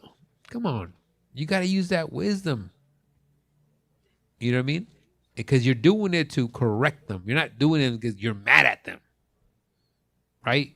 You can't be like, oh, I'm mad at the man. No, you're correcting them, and it's gonna take time. And a lot of times you ain't gotta use it a lot. You ain't gotta use that. Those presidents are always hitting the kids. You know what I mean? You're at the grocery store hitting them in the head and hitting them. No, man, don't do that. There's a time and place for everything. The scripture says a time and place for everything. All right, did you have something? So you're flipping. Okay, all right then. Give me y'all play that twice. Play it again. I like that one.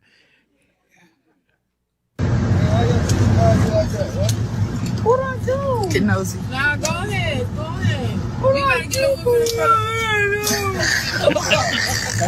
Nigga, you stop. But you don't even know what you're saying no more.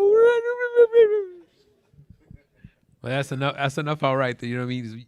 You got to put that fear in them, bro. Because after a while, they respect fear of you. That has to be instilled in there. Give me that healthy fear and respect of Dad. That right there. That one. One of the toughest things about being a father is when you realize you're raising the ones you can't live without to live without you. One day, those kids will look back and realize why dad said no when everyone else said yes. A father doesn't measure success by applause. He measures it by the way his children see him and by whether they know that's my dad and I'm proud he's mine. This idea that if you have a strict childhood, you're going to grow up regretting it. Absolutely not. I wish it was even stricter. I wish I didn't even get away with the few things I got away with. But when my father spoke, it was like God giving a command from the heaven. That's how it should be, bro. When you spoke, my dad's word is it. Yeah, because children always try to go with their mom first. Ask them, hey, ask if we can go. Ask if we can go. My mom will say yes, right? Mom will say yes. Ask mom, but dad's gonna say straight no. Nope, we ain't got it. You don't need to be over there. Nope. Or my dad would say, maybe la señora means maybe. That means a no. We already knew it was a no. Like maybe no. So you got to have that spirit of that healthy fear and respect for you. Your children have to have that. Because they understand you are the law, you are the word in there. Because when they leave the house, they're the bigger father they got to answer to. You got Sirach 30, officer? Go ahead. Let me bring it up. Okay, read Sirach 30 and verse 9 real quick. Going back to what the video said. I have 31 through 13, but go. Oh, you going through the whole thing? Yeah, we'll jump on down. Let's do that one. Cool. I'll take 2 verses and go ahead. You want to be in the game. Okay, go ahead. Give me verse 9. The book of Sirach, chapter 30 and verse 9. Conquer thy child. Conquer means to pamper. When you pamper your child, when you treat them with the hand on the shoulder, you being all nice. You said start verse 7? All right, start verse 7, please. Verse 7. He that maketh too much of his son shall bind up his wounds. So if you make too much of your son, this is my guy right here. This is Joe, my son. He's in sports. He's a great boxer. He could do no wrong. Go ahead. And his bow. He that maketh too much of his son shall bind up his wounds. Meaning as he gets older and he starts messing up based off your pampering, based off you treating him like he's the golden child, you're going to have to start speaking on his behalf. You're going to have to start being like, hey, son, the reason you did this was because it was my fault. I spoke too good of you. See, now I gotta pamper. Now I gotta speak on your behalf. I gotta tell the teacher that you're really not like. You gotta do all this stuff. You gotta bind up all the wounds. Go ahead. And his bowels will be troubled at every cry. So now, as you see, now there's the not depression, but there is a level of sadness and sorrow that comes with you not dealing right with your child. Watch this, go ahead. An horse not broken becometh headstrong. So now Sirach is using the comparison of a horse with a child. He says a horse that's not broken, meaning you have not dealt with the horse in order to humble the horse so you can get on top of it and use it as you need. It says it becometh headstrong, meaning self-will, like some of you brothers here. Go ahead. And a child left to himself will be willful. And a child, when you leave him to himself, he will be willful. Right? Go ahead. Conquer thy child. Now, back to where we was at. If you pamper your child, if you give him the hand on the shoulder and you think and you talk to him like everything's all good, he can't do no wrong, go ahead. And he shall make thee afraid. He's going to make thee afraid because one day he's going to be taller than you.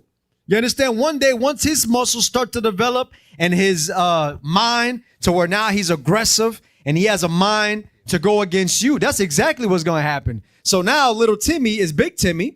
And now you little Timmy. And now the way that he's dealing with you is, well, Dad, you said I'm not going to do this. I'm still going to do it. What you going to do about it? But because you never dealt with any level of discipline, there's no fear in his eyes. And now you the one that's afraid. Like, damn, this but Duke beat me up right now. You understand? Go ahead. Play with him, and he will bring thee to heaviness. Right. So as you keep going, it goes more into how you deal with the child and so forth, how you discipline the child. But it's mental as well as physical. You got to have both aspects to it in the way that you deal with a child. By the way, I do have 2 kids, just in case, they thinking, oh, this little young dude talking about some children. I have 2 kids, so I know some things. But go ahead, also. Go ahead. All praises. Yeah, and you know what? It goes back to also, when brothers want to prove a sister with an older child. Oh, bro, the samurai sword stories, you heard it. You heard. Bro, they want to fight you, bro. They already mad. They got all, they taller than you, bro. Oh man, make sure that the dad's short, and you can handle it. So, but all praises. You stay on that chapter and just start at 30. 1. The book of Sirach, chapter 30 and verse 1. He that loveth his son causeth him oft to feel the rod, that he may have joy of him in the end. You're at the end of all that ass beating, you're gonna get the joy of it. What? Because you're going to instill discipline. You're going to instill an order in that child's life, right? Read. He that chastiseth his son shall have joy in him, and shall rejoice of him among his acquaintance. He that teacheth his son grieveth the enemy, and before his friends he shall rejoice of him. Though his father die, yet he is as though he were not dead, for he hath left one behind him that is like himself. So this is what you're doing. You're replacing yourself with another spirit, learning everything in there. And you give him a head start because you teach everything you've already learned, the mistakes, everything. He ain't got to do no more. That's why it's great about the leadership. They've already seen all the stories, all the mistakes and everything. Everything, wisdom and counsel that they give out, guess what? They've been there, done that. You don't want to go through it. It's a waste of time. That's one thing we don't have a lot of, a time. Just apply it and keep it moving. You're going to be all right. Read. While he lived, he saw and rejoiced in him. And when he died, he was not sorrowful. He left behind him an avenger against his enemies. You're going to leave the avenger against the enemies. That's what it is. You're building those avengers to be the enemy. And guess what? Bishop Deacon always says that just because a baby's born, it's not your avenger. You ain't done nothing to him. You didn't know how to do nothing. After you built and give him some type of structure and the laws and the order that you have to be built in them, that's when you're leaving that behind, right? Give me the one that's training your replacement. Give me that one right there. The secret that I don't think anybody actually tells a father is that in many cases, it's actually much harder. Because with a son comes the inevitable knowledge that what you're doing is training your replacement. Now, sons tend to go through 3 stages when they're young. They're a cub, then they're a boy, and then they're a young man. And one of the first lessons your son will ever learn about what it is to be a man is his observation of how you treat his mother. When you properly love, honor, respect, protect, and provide for his mother, you are showing him what a father does. You are creating a standard that will inform his own expectations and his sense of responsibility, and they pick up on it very young. So the training part also leads with you men doing what you're doing, providing, protecting. I say this, when I was growing up, I saw my dad was disrespectful in a way where he would look at other women and would say something like, oh, mercy. Or he would say something, I look at it. It was very disrespectful to my mother. And I said, man, that ain't good. That ain't something we should be doing. Knowing the scriptures and all like that. And I didn't like it growing up. And those things that you do in front of your children, they're going to what? One, that boy is going to learn how to treat a woman. If you treat her wrong, that's how they're going to pick up. And then also the daughters are going to see, and they're going to see how the man should be treating them. And they're going to look for the same thing. So if you if you got the abusive home or you're abusive, they accept that. They saw that from their father. They saw that from the mom. Those things you got to understand that you're training those child how to accept this. Your number one place of training is in the household. You're there a lot of hours, and you see that. So you're leaving that replacement. You're leaving that avenger, but you're also leaving, guess what? Your habits, your doings, everything you do. Like, man, I shouldn't do that. I shouldn't do that in front of the kids.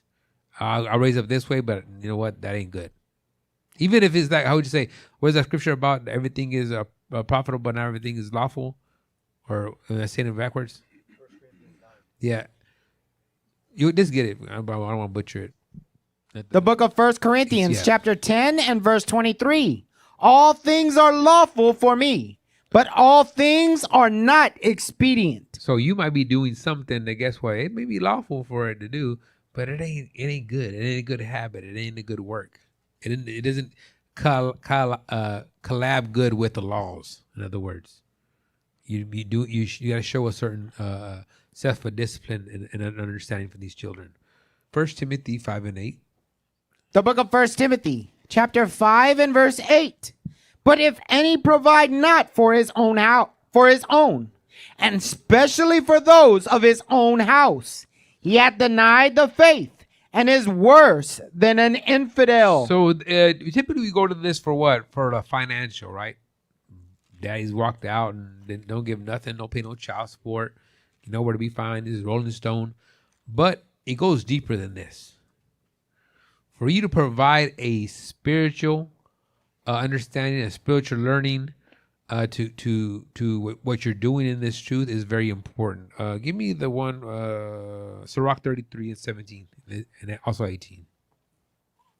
So remember, you young men, especially young men that are not married, you're living over there, the single apartments and stuff. We got the single apartments here. Every school has a single apartment where all the brothers live.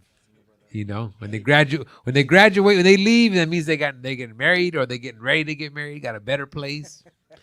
But you got to prepare yourself what you're doing right now, because it's an early stage in your walk. That later on, because I had my children when I was my first child when I was 38. So brother's like, damn, I ain't got no time. 3 years, thinking 3 years, thinking. I already did 2, so guess what? I only need 1 more for the others. Nah, bro, get out of here. Bro, you got time, bro. Be patient, bro. I had my first child when I was 38 years old. You got time, Obi. I'm on my fourth child now. 8 years. You know what I mean? So, hey, there's hope. Keep hope alive. All right? I'm the Jesse Jackson of the kids. Keep hope alive. All right? Yeah. So, go ahead. The book of Sirach, chapter 33 and verse 17. Consider that I labored not for myself only, but for all them that seek learning. All that seek, not only the brothers that are going to be under you, but the children that you're going to have. Lord's will. You're going to be preparing that spirit on you. Like, man, that's one thing I do see. And give me that in Sirach 16 again. I don't know if we read it. Just a one. Me being an older man and having children now, I see a lot of relatives having children and they're going to college, they're out, whatever. And to me, it saddens me because there's no law in there. Read that one. The book of Sirach, chapter 16 and verse 1. Desire not a multitude of unprofitable children. So they're unprofitable. They don't keep no commandments. Oh yeah, they got a PhD in this and then they going to school and they making this much money. They got a 3-story house, got 2-car garage. They got everything you can ask for. But guess what? Vanity, as the preacher said. Everything is vain. No purpose of them being here. That saddens me. Because only if they knew the law, man, what they could do for this truth. Only if they keep the God's commandments and the feast days, man, the amount of power they could do in the example just alone among the people. But no, that's not for them. The Most High didn't call them. He called you. You understand? Did you go back to that one? Did you do 18 also? 17 and 18? The book of Sirach, chapter 33 and verse 18. Hear me, O ye great men of the people, and hearken with your ears, ye rulers of the congregation. So that's what he's calling you, rulers of the congregation. He's not just saying just to hear the word, but he's telling you to apply the word. Apply the counsel. This is what we got to be doing in these last days, because in reality, you got to think about it. In Exodus, when they were killing off the babies, and in the time of Jesus, we see it also, they're killing off the babies, right? We're going back full circle. They're killing off the babies. That parenthood, that's what it is, killing off the babies. But it's not the killing of the babies that's critical to the nation. It's the killing of the prophets. When you read the Bible, when you read Second Ezra's, or is it First Ezra's about the prophets coming back? Yeah, it's Ezra's. Second Ezra's 1 and 20. Second Ezra's and 39. When you read the scriptures, because I know in Christianity, all I heard was Elijah, the days of Elijah. Elijah's coming back. Elijah coming back. But it's not just Elijah coming back. It's you coming back too. Right? Read. The book of Second Ezra, chapter 1 and verse 38.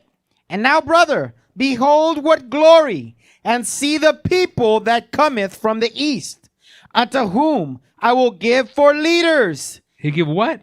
I will give for leaders. What did the man said in the basketball? He said, I'm building you up to be a black leader. He wants you to be different. That father right there without the Bible, he wants that son to be different. Do you understand that? That's the spirit that we got to have. We building these men to be different, not just a regular Joe. Read. Abraham, Isaac, and Jacob, Oseas, Amos, and Micaias, Joel, Abdias, and Jonas, Nahum, and Habakkuk, Sophonias, Aggeus, Zachary, and Malachi, which is called also an angel of the Lord. When you men pick out your names and stuff, I hope behind you understand the responsibility that you're picking and building that name up. You understand that, guess what? Hey, you know what? I'm set apart. I heard and I hearken to this truth and understanding, and there's got to be a change in my life. Same thing for you women. Just because it didn't talk about you, but you were coming back too. The Rebeccas, the Rachels, they're coming back. The Hannah, all these Abigail, all these sisters, they're coming back in these last days. That's why it's very important for you guys to understand that the pruning process.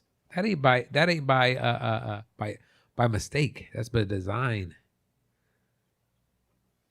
Deacon is in the spirit for those 3 years. They're in the spirit because the levels of understanding the rising has risen since I've been in the truth.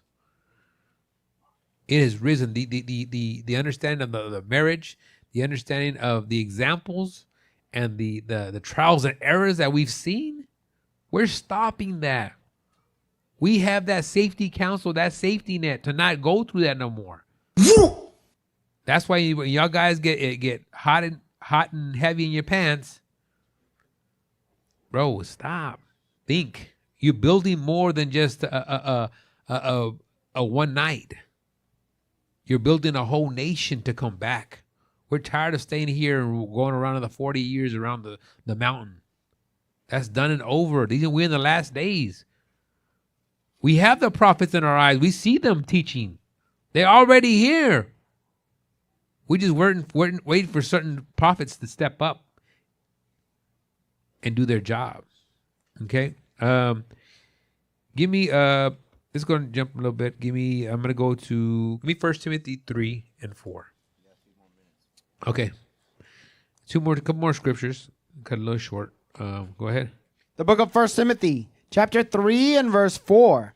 One that ruleth well his own house, having his children in subjection with all gravity. For if a man know not how to rule his own house, how shall he take care of the church of God? So your job is what? To build yourself up and eventually start having what? To be a soldier, to teach men under you, officer, and so on, to teach more and more many. Like when Bishop was bringing it out in Tabernacles about how you are responsible of 10 men under you. And not only those 10 men, but their families, and giving them counsel and understanding and guiding the right way. You're going to have to answer for every single soul. Read. Not a novice, lest being lifted up with pride. That's why when you newcomers, they come into the door and they want to teach, they want to do all this, like, oh, sit down, bro. That's not how it works here. They are camping. They're like, hey, how can I get a purple shirt? I got to get purple and go, bro, come to the school, man. We'll get you right. They don't know what they're up for. They don't know what the responsibility that it needs to take to get to a level. It's patience, understanding. We got to clean out the imperfections that the scripture says that you have in you with these scriptures. Give me Hebrews 13 and 17.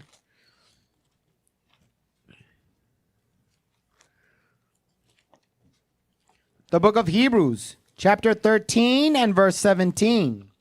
Obey them that have the rule over you, and submit yourselves, for they watch for your soul. We watch out for your soul. We have to watch out for every mistake that you do. We got to correct those things. We got to pass judgment.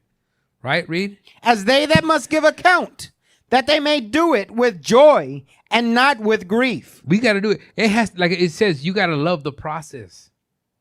I love when brothers, guess what?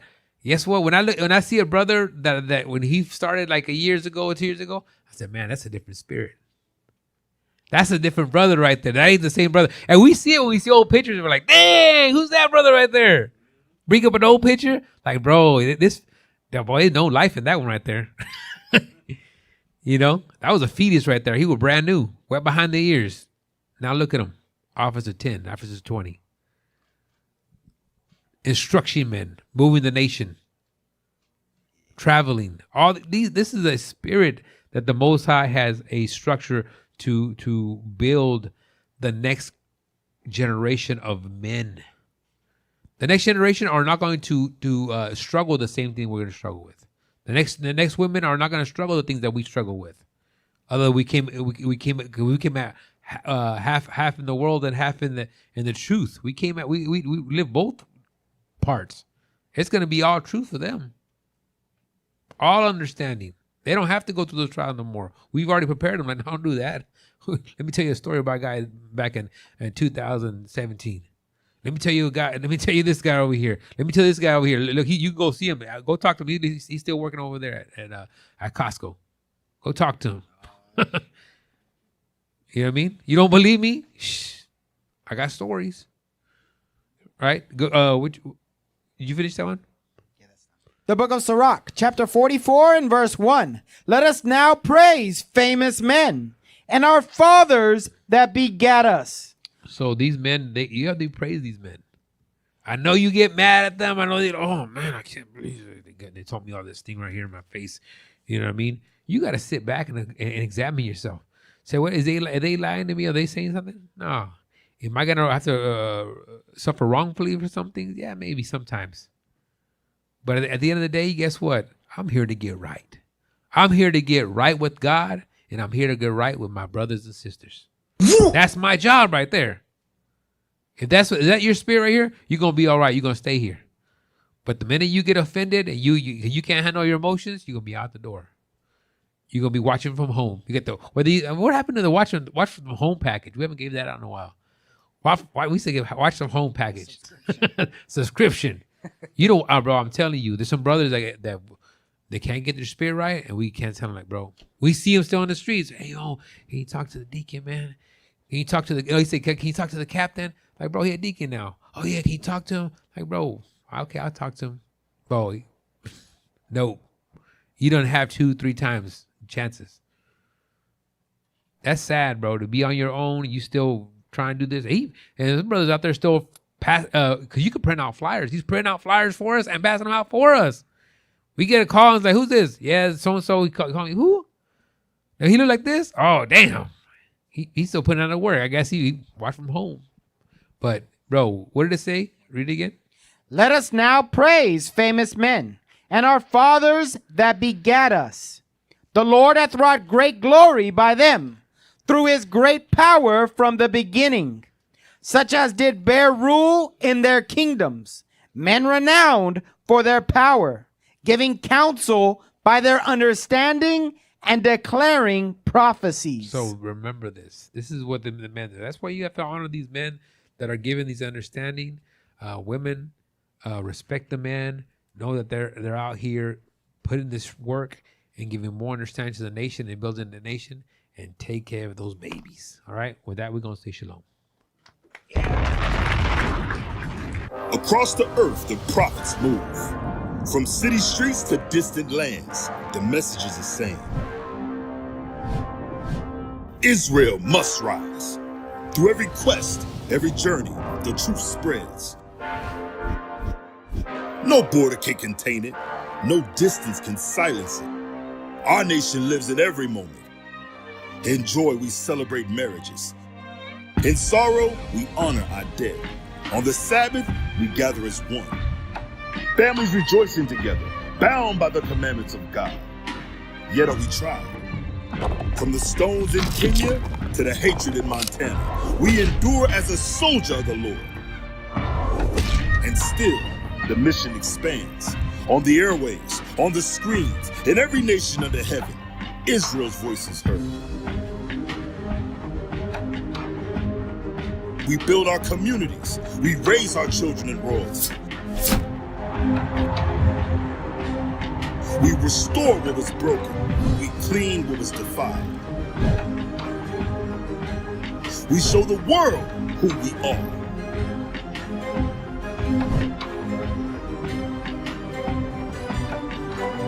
This is Israel united in Christ. Nation in motion. Nation endures.